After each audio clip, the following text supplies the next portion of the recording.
حاضر ہونے کی توفیق عطا فرمائے.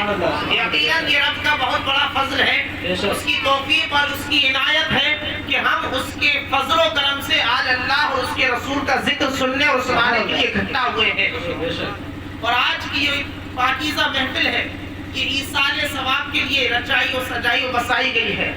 ایصال ثواب یعنی جو ہمارے درمیان سے مرحوم محمد سرتاج خان اس دنیا سے ہمارے درمیان سے تشریف لے گئے اور آج قبر کی گود میں وہ سو رہے ہیں. ہم نے یہ محفل اس لیے سجائی ہے تاکہ یہاں پر جو بھی ذکر کیا جائے اللہ اور اس کے رسول کا ذکر ہو, قرآن کی تلاوت ہو, نعت و منقبت ہو, درود پاک پڑھا جائے, سبحان اللہ بولا جائے, الحمدللہ بولا جائے. الغرض یہ کہ جو کچھ پڑھا جائے ان ساری چیزوں کا ثواب پروردگار عالم ہمارے جانے والے مرحوم کو عطا فرمائے اور اس ثواب کے برکت سے, اس ثواب کے وسیلے سے مرحوم کی مغفرت فرمائے. اس لیے کہ ہم اہل سنت و جماعت کا عقیدہ یہ ہے, صحابہ کرام سے لے کر کے آج تک جو ایک علماء کا عقیدہ چلا رہا ہے جس کو عقیدہ اہل سنت کہا جاتا ہے, وہ ہمارا عقیدہ یہ ہے کہ کوئی بھی بندہ اخلاص کے ساتھ, صدق نیت کے ساتھ, سچے ارادے کے ساتھ کوئی نیک عمل کرتا ہے, کوئی کار خیر کرتا ہے, کوئی ثواب کا کام کرتا ہے تو پروردگار عالم اپنے رحم و کرم سے جو انسان نیک عمل کرتا ہے اس نیک عمل کا ثواب کرنے والے بندے کو بھی عطا کرتا ہے, اور جس کی نیت سے وہ بندہ نیک عمل کرتا ہے پروردگار عالم اتنا ہی ثواب اس کو بھی عطا فرماتا ہے. یہ ہم سنیوں کا عقیدہ ہے. اگر ہم نے کسی جانے والے کے لیے اپنے درمیان سے رخصت ہو جانے والے کے لیے 2 رکعت نفل نماز پڑھی ہے تو اس کا ثواب ہمیں بھی ملے گا اور اس جانے والے کو بھی ملے گا. اگر ہم نے کسی کو پانی پلایا ہے یا کسی کے نام کا صدقہ کیا ہے تو ثواب ہمیں بھی ملے گا, اور جس کے لیے یہ صدقہ کیا جا رہا ہے, جس کے لیے یہ نیک عمل کیا جا رہا ہے اس کو بھی یہ ثواب ملتا رہے گا. تو یہ محفل سجانے کا مقصد ہوا کرتا ہے. یہ تیجا 40واں 10واں 20ویں کی محفل کو سجانے کا واحد مقصد ہوتا ہے تاکہ جو بھی کچھ ذکر و اذکار کیا جائے, ذکر خیر کیا جائے, پروردگار عالم اس کا ثواب مرحوم کو عطا فرمائے. اس لیے یہ محفل سجائی جاتی ہے. شاعر نے کہا تھا کہ ایک میں کیا میرے عصیاں کی حقیقت کتنی, زور سے کہتے سبحان اللہ. ایک میں کیا میرے عصیاں کی حقیقت کتنی, مجھ سے 100 لاکھ کو کافی ہے اشارہ تیرا, مجھ سے 100 لاکھ کو کافی ہے اشارہ تیرا. اور یہ کسی دنیاوی شاعر نے نہیں کہا ہے, یہ کسی دنیاوی شاعر کا کلام نہیں ہے, بلکہ یہ بریلی کے تاجدار امام احمد رضا خان کا کلام ہے. یہ اس عاشق صادق کا کلام ہے کہ دنیا کے شاعر جب لکھتے ہیں تو دنیا کے شاعروں کی نگاہوں کے سامنے دنیا کے حسین نظارے رہا کرتے ہیں, حسین دلکش نظارے رہا کرتے ہیں, لیکن جب بریلی کے تاجدار نے لکھا ہے تو دنیا کی خوبصورتی کو دیکھ کر نہیں لکھا ہے بلکہ گنبد خضرا کی خوبصورتی کو دیکھ کر کے لکھا ہے. اپنی نگاہوں میں گنبد خضرا کے جمال کو بسا کر کے لکھا ہے. اور جب بریلی کے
کیا میرے عصیاں کی حقیقت کتنی.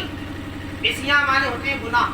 یعنی آج ہم اور آپ اپنی زندگی پر نظر ڈالیں, اپنے صبح و شام کو دیکھیں, اپنے شب و روز کو دیکھیں, اپنے دن کو دیکھیں, اپنی رات کو دیکھیں, تو ہماری زندگی کا ہر منٹ, ہر لمحہ گناہوں میں گزر رہا ہے. ہماری صبح ہے تو گناہ میں گزر رہی ہے, رات ہے تو گناہ میں گزر رہی ہے, دن کے اجالے میں ہم گناہ کر رہے ہیں, رات کی تاریکی میں ہم گناہ کر رہے ہیں. سر کے بال سے لے کر پاؤں کے ناخن تک ہم سراپا خطا کار ہیں, سراپا ہم گناہوں کا مجسمہ اور پتلا ہے. ہمارا کوئی بھی لمحہ گناہ سے خالی نہیں گزرتا ہے. لیکن کتنے خوش نصیب ہوتے ہیں رب کے وہ بندے جو تھوڑی دیر کاروبار کو چھوڑ کر, تجارت کو چھوڑ کر, دکانوں مکان کو بند کر کے اللہ اور اس کے رسول کے ذکر کی محفل کو سجایا کرتے ہیں.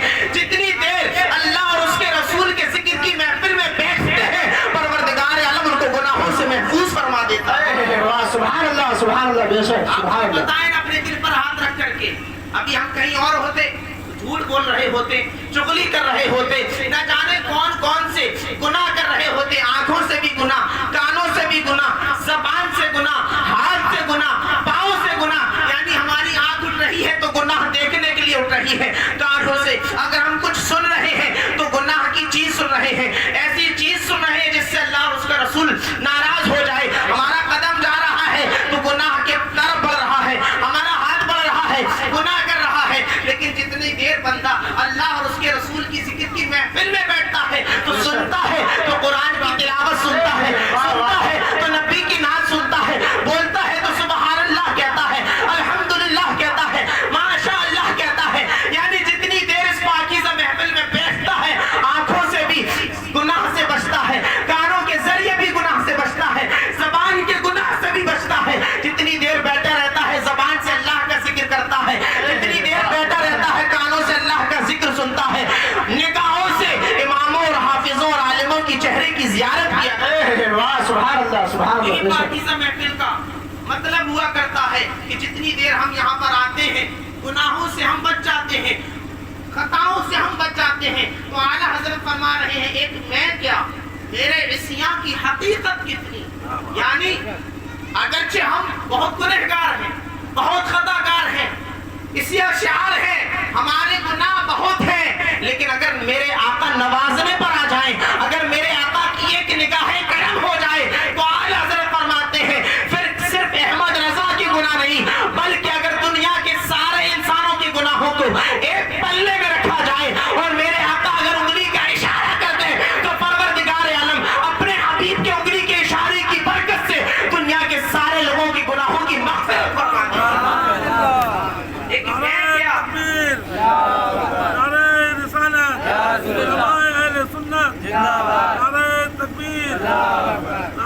میں کیا میرے عصیاں کی حقیقت کتنی. مجھ سے 100 لاکھ کو کافی ہے اشارہ تیرا, مجھ سے 100 لاکھ کو کافی ہے اشارہ تیرا. یہ میرے آقا کے اشارے کی شان ہے. کس کی شان ہے؟ اشارے کی شان. تو جس آقا کے انگلی کے اشارے کی یہ شان ہو اس مصطفیٰ کی ہاتھ کی کیا شان ہوگی, اس مصطفیٰ کے ہاتھ کا کیا کمال ہوگا. اور جب نبی کے ہاتھ کے کمال کا اندازہ ہم نہیں لگا سکتے ہیں تو مصطفیٰ کی ذات کا اندازہ کیسے لگا سکتے ہیں. سبحان اللہ. آپ نے بارہا سنا ہے, ہزاروں لاکھوں بار سنا ہے, زندگی ہو گئی سنتے سنتے کہ میرے آقا نے اپنی انگلی کے اشارے سے چاند کو ٹکڑے ٹکڑے کر رہے ہیں. اب آپ اپنے دل پر ہاتھ رکھ کر کے بتائیے, جب میرے آقا نے چاند کو 2 حصوں میں تقسیم کیا, چاند کی طرف اشارہ کر کے چاند کو 2 ٹکڑے کیا کہ میرے آقا کی انگلی چاند سے ٹچ ہوئی تھی, چھلی تھی. ایک ہوتا ہے لمس یعنی چھلنا, ٹچ ہونا, ایک ہوتا ہے صرف اشارہ کرنا. میرے آقا نے انگلی کو وہاں تک پہنچایا نہیں ہے, اس چاند سے میرے آقا کی انگلی ٹچ نہیں ہوئی ہے, چھلی نہیں ہے, صرف اشارہ کیا ہے. تو جس نبی کے اشارے کی یہ شان ہو اس مصطفیٰ کے چھونے کا کمال ہوگا, مصطفیٰ کی ذات کا عالم کیا ہوگا. اسی لیے تو بریلی کے تاجدار نے کہا تھا اللہ کی سرتابہ قدم شان ہے یہ, انسان نہیں انسان, وہ انسان ہے یہ. قرآن تو کہتا ہے ایمان ہے, ایمان یہ کہتا ہے میری جان ہے. سبحان اللہ, سبحان اللہ. نبی کی عظمت و شان کا اندازہ کیسے لگا سکتے ہیں جس نبی کی عظمت و شان کی عالم یہ ہو کہ اشارہ کریں تو چاند کے ٹکڑے ہو جائے، اشارہ کریں ڈوبا ہوا سورج واپس آ جائے، اشارہ کریں تو کنویں کا پانی اگر نیچے ہے میرے مصطفیٰ اشارہ کرتے کنواں لبالب بھر جاتا ہے۔ بہت خوب، میں کیا میرے عصیاں کی حقیقت کتنی، مجھ سے 100 لاکھ کو کافی ہے اشارہ تیرا، اور فرماتے ہیں میرے اعمال کا بدلہ تو جہنم ہی تھا۔ میرے اعمال کا بدلہ، ہمارے اعمال کا بدلہ کیا ہے؟ کیا عمل ہے ہمارے؟ کچھ بھی نہیں، گناہوں کی سوا ہمارے پاس کچھ نہیں ہے۔ میرے اعمال کا بدلہ تو جہنم ہی تھا، میں تو جاتا مجھے آقا نے جانے نہ دیا، میں تو جاتا مجھے آقا نے جانے نہ دیا۔ اللہ کے محترم، آج ہم اور آپ اس پاکیزہ محفل میں حاضری کی سعادت حاصل کر رہے ہیں، اور یہ پاکیزہ محفل 40ویں کی محفل ہے، ایصال ثواب کی محفل ہے۔ آئیے اسی سے متعلق چند باتیں میں آپ کے گوش گزار کرنا چاہتا ہوں۔ آخر یہ محفل کیوں سجائی جاتی ہے؟ اس محفل کا انعقاد کیوں کیا جاتا ہے؟ یہ 40واں کیوں ہوتا ہے؟ یہ 20واں کیوں ہوتا ہے؟ یہ 10واں کیوں ہوتا ہے؟ یہ فاتحہ آخر ہوتی کیوں ہے؟ آخر اس کا کوئی فائدہ ہوتا ہے یا نہیں؟ آخر اس کا کوئی بینیفٹ ہوتا ہے یا نہیں؟ اس سے کوئی نفع ملتا ہے یا نہیں؟ یا جس طرح ہم نے بہت ساری رسمیں ایجاد کر لی ہیں، یا اسی رسم سے ایک رسم کا نام 40واں ہے، ایک رسم کا نام 20واں ہے۔ یہ دنیاوی رسموں کی طرح کوئی رسم نہیں ہے، بلکہ یہ دینی کاموں میں سے ایک دینی امر ہے۔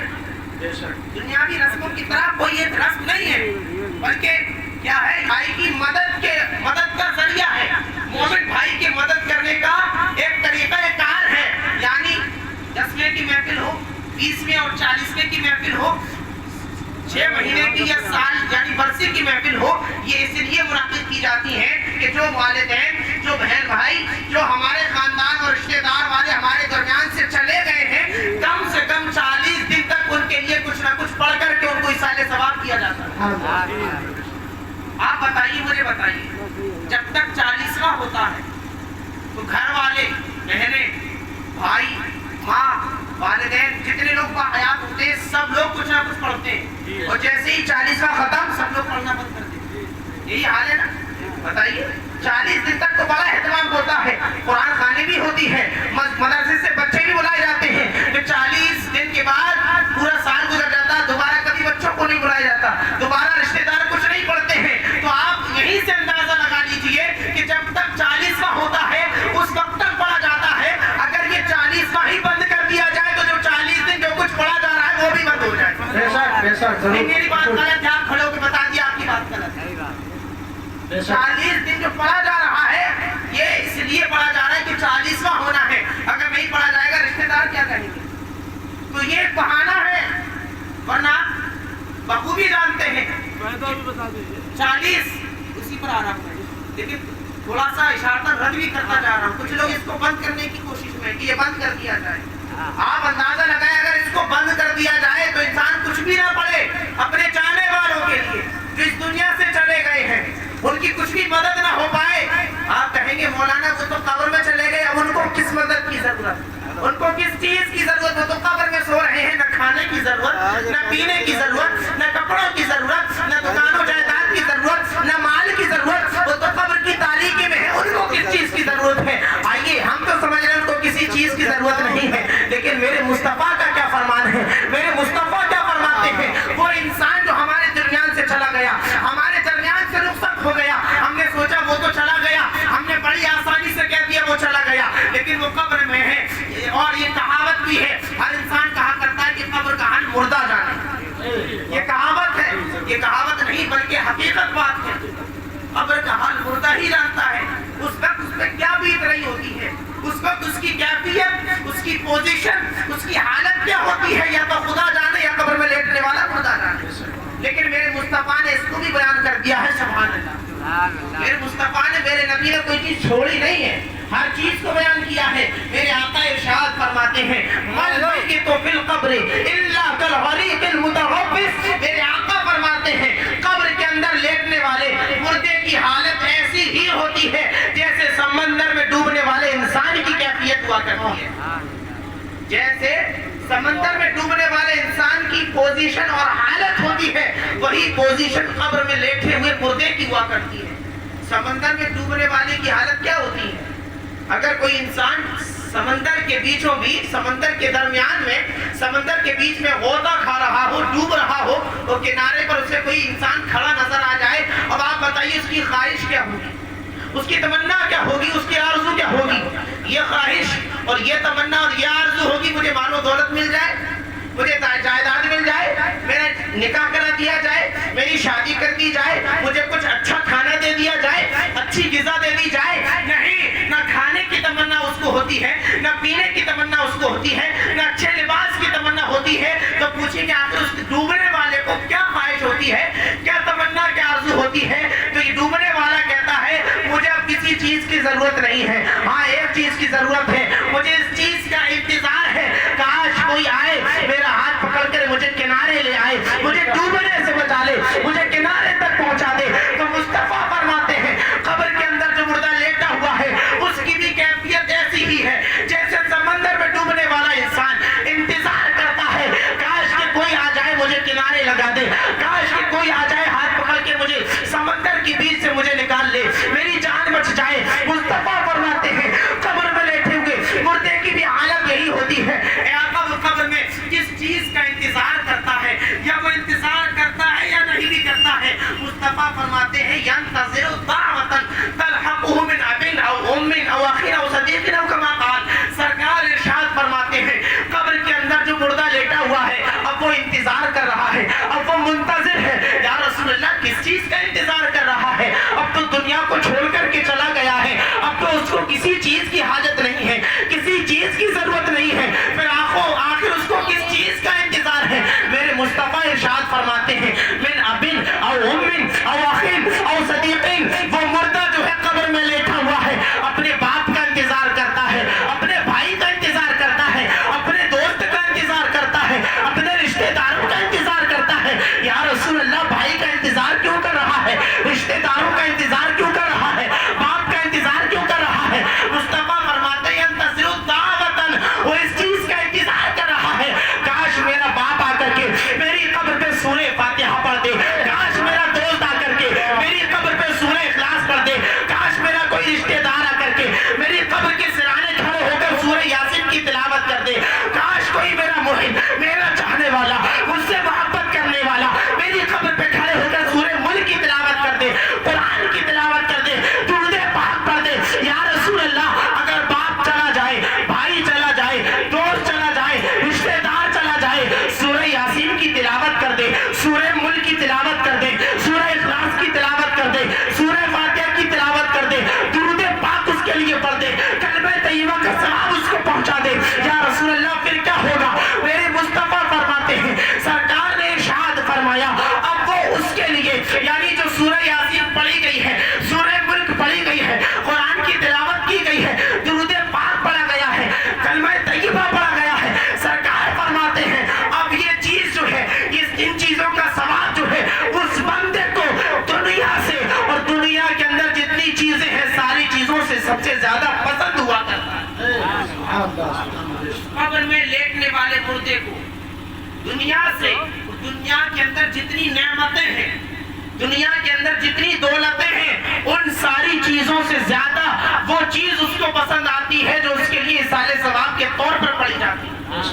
یہ مصطفیٰ کی حدیث ہمیں بتا رہی ہے، یہ مصطفیٰ کا فرمان ہمیں بتا رہا ہے کہ اگر تمہارے درمیان سے کوئی چلا جائے تو ایسا نہیں چلا گیا نتیجہ کرو، نہ 10واں کرو، نہ 20واں کرو، نہ 40واں کرو اور اس پر شرک و بدعت کے فتوے لگاؤ، بلکہ مصطفیٰ نے فرمایا وہ تو تمہارا انتظار کر رہا ہے، کاش کوئی آ کر کے میری اصالِ ثواب کر دے۔ یہ اصالِ ثواب 10واں 20واں 40واں حدیث پاک سے ثابت ہوا، حدیث پاک، اور صرف ایک حدیث نہیں ہے، وقت میں گنجائش نہیں، 10 20 حدیثیں ہیں جن سے ان محفلوں کا ثبوت ملا کرتا ہے، قرآن کی بے شمار آیتیں ایسی ہیں جن سے اصالِ ثواب کی محفل کا ثبوت ملا کرتا ہے۔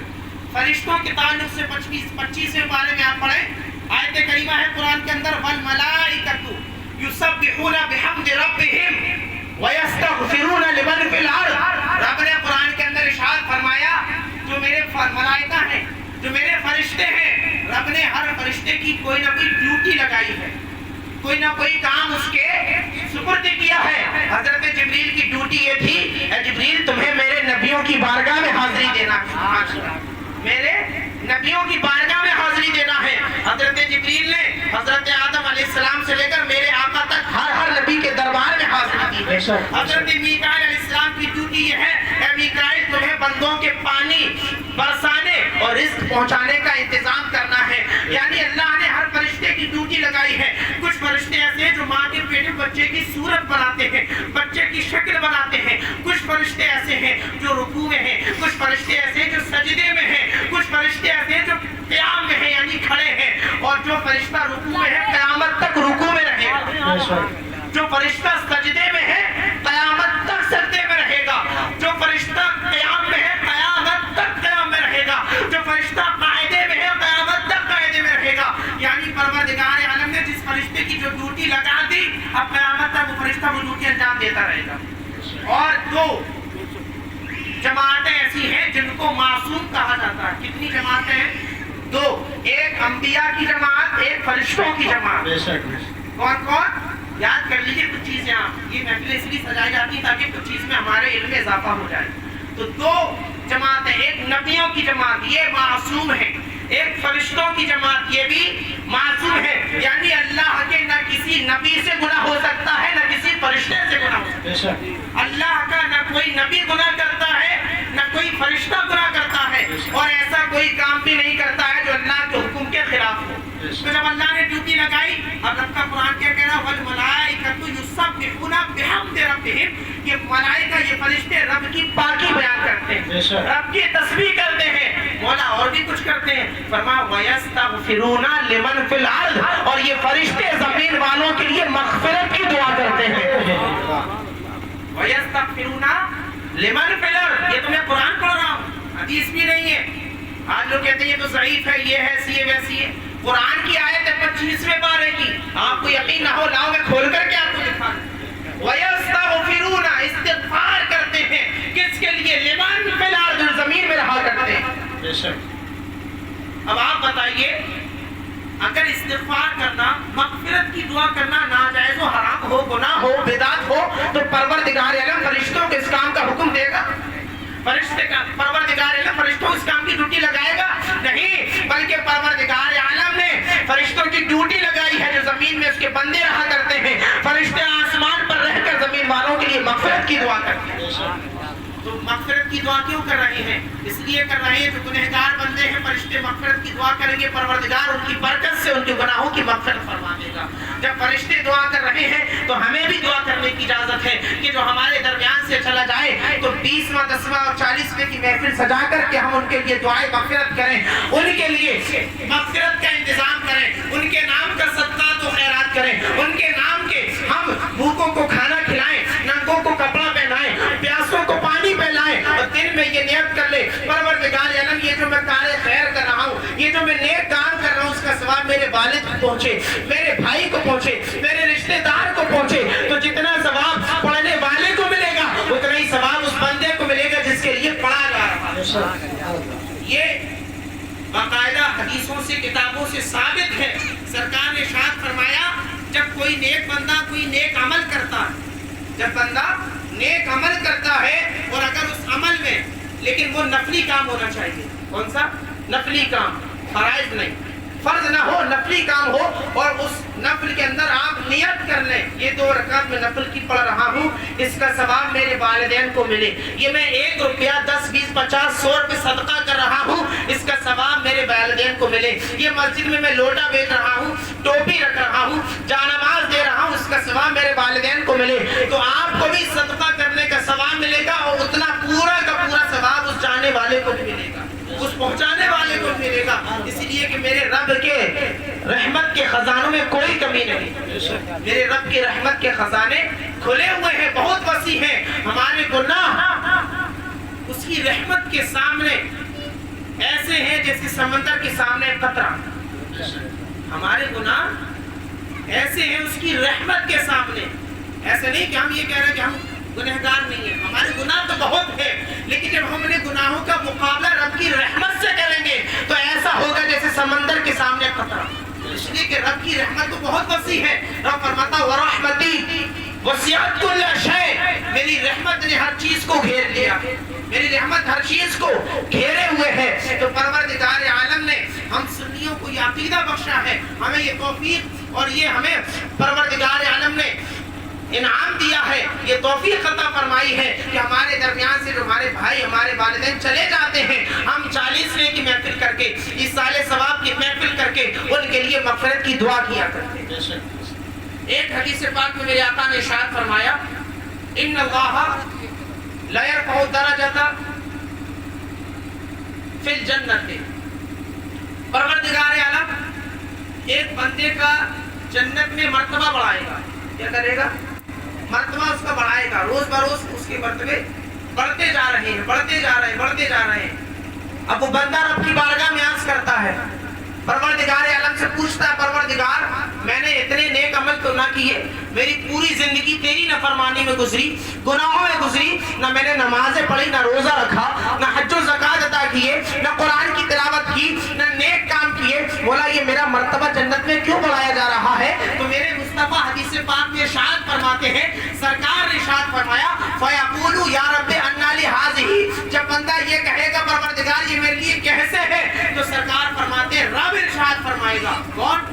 رب فرمائے گا بے استغفار لگا ولد کا، یہ اس لیے تیرے مرتبے کو بڑھایا جا رہا ہے کہ جب تو اس دنیا سے آیا تھا تو تیرے آنے کے بعد، تیرے انتقال کرنے کے بعد تیری اولاد نے، تیرے بچوں نے تیرے لیے مغفرت کی دعا کی تھی، ہم نے ان دعاؤں کی برکت سے تیرے مرتبے کو بڑھا دیا. بے شک سبحان اللہ سبحان اللہ. بے استغفار لگا ولد کا، تمہارے اولاد نے، تمہارے بچوں نے 40ویں کی محفل کو سجایا، 10ویں 20ویں تیجے کی محفل کو سجایا، حفاظ کرام کو بلایا، علماء کو بلا کر کے قرآن کی تلاوت کرائی، نہ تو منقبت کے اشعار پیش کیے گئے، ذکر و اذکار ہوا، اس کا ثواب آج تجھے دیا جا رہا ہے، تیرے مرتبے کو بڑھایا جا رہا ہے. اس لیے پیارو ضرورت اس بات کی ہے کہ ہمارے درمیان سے کوئی بھی چلا جائے تو ہم اس طرح کی محفلیں سجایا کریں، علماء کو بلائیں، حفاظ کو بلائیں، تاکہ جو بھی کچھ ذکر خیر ہو، جو بھی کچھ پڑھا جائے، پروردگار عالم اس کا ثواب اور روح کو عطا فرمائے. وقت میں گنجائش کا میں سردی کا موقع ہے، 4 بجے سے کی اذان ہو جاتی ہے، اس لیے میں انہی کلمات پر اپنی گفتگو کا اختتام کرتا ہوں. رب کی بارگاہ میں دعا ہے مولا تعالیٰ ہم سب کو ان باتوں پر عمل کرنے کی توفیق عطا فرمائے اور اپنے مرحومین کے لیے پروردگارہ اور زیادہ ہم سب کو ایصال ثواب کرنے کی اور ان کے لیے دعائے مغفرت کرنے کی توفیق عطا فرمائے. بالخصوص آج جس کے لیے محفل کو سجایا گیا مرحوم سرتاج خان، مولا تعالیٰ ان کی بے شمار مغفرت فرمائے، ان کی قبر کو پروردگار جنت کی کیاریوں میں سے کیاری بنا دے. استغفر اللہ ربی من کل ذنب واتوب الیہ واخر دعوانا الحمدللہ رب العالمین. السلام علیکم ورحمۃ اللہ.